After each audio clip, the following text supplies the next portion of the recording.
البتہ اگر سبب واقعی اور حقیقی ہے، اگر سبب وہ ہے کہ جو قراردادی ہے، اعتباری ہے، یا اختلاف ناس کے ساتھ، طباع کے مختلف ہونے کے ساتھ ہے، تو پھر اس میں ہو سکتا ہے تخلف، جیسے کہ بعدیں بیان کر رہے ہیں. لیکن ایک چیز سے دوسری چیز کی طرف منتقل ہونا بالآخر سبب کی وجہ سے، بلا سبب نہیں ہوتا. اب خواہ وہ سبب حقیقی اور واقعی ہو، اور ممکن ہے سبب غیر واقعی ہو. وَلَيْسَ السَّبَبُ إِلَّا رُسُوخُ الْعِلَاقَةِ بَيْنَ الشَّيْئَيْنِ فِي الذِّهْنِ، اور یہ سبب بھی نہیں ہے مگر یہ کہ دو چیزوں کے درمیان ذہن میں ایک علاقے کا، تعلق کا، ارتباط کا راسخ اور پختہ ہونا. کیونکہ ذہن میں دونوں چیزوں کے درمیان ایک تعلق ہے، اور وہ تعلق بھی اتنا پختہ ہے کہ جس میں یہ دلالت ہے اس تعلق کے پختہ ہونے کی کہ جب بھی ایک چیز ہوگی دوسری چیز یقیناً ہے. جیسے میں نے پیچھے مثال دی کہ جب بھی گھنٹی بجے گی یقیناً اس کی دلالت ہوگی کسی کے وجود پر. ہو نہیں سکتا کہ گھنٹی بجے اور وہ دوسری چیز جو اس کا مسبب ہے وہ نہ ہو. گھنٹی کا بجنا سبب ہے اور اس کا مسبب یہ اس شخص کا وجود ہے. تو یہ جو سبب ہے جس کا ہونا ضروری ہے ایک چیز سے دوسری چیز کی طرف ذہن کے منتقل ہونے کے لیے، یہ سبب جو ہے دو چیزوں کے درمیان، ذہن میں ان چیزوں کے درمیان تعلق اور ارتباط کا راسخ اور پختہ ہونا ہے. وَهَذِهِ الْعَلَاقَةُ الذِّهْنِيَّةُ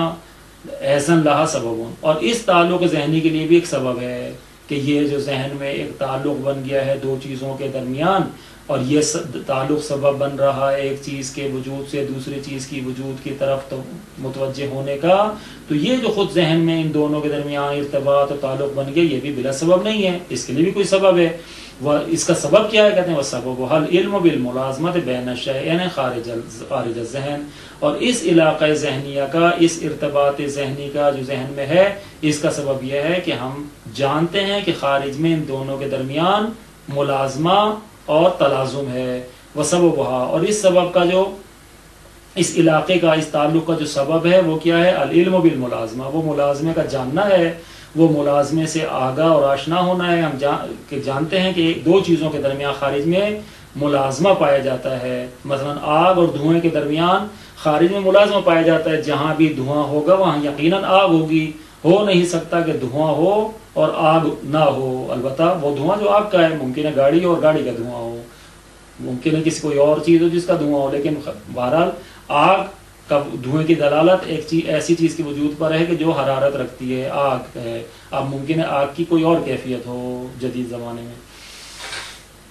وَسَبَبُهَا، اور اس علاقے کا جو سبب ہے العلم بالملازمہ، وہ دو چیزوں کے درمیان ملازمہ کا پایا جانا ہے اور اس ملازمے کا علم ہونا ہے. اور وہ دو چیزوں کے درمیان جو ملازمہ ہے وہ ذہن میں ہے، نہ ذہن میں تو ہے ہی، لیکن اس ذہن میں اس وقت بنے گا مؤثر کہ جب وہ خارج میں بھی دو چیزوں کے درمیان ملازمہ ہو. اور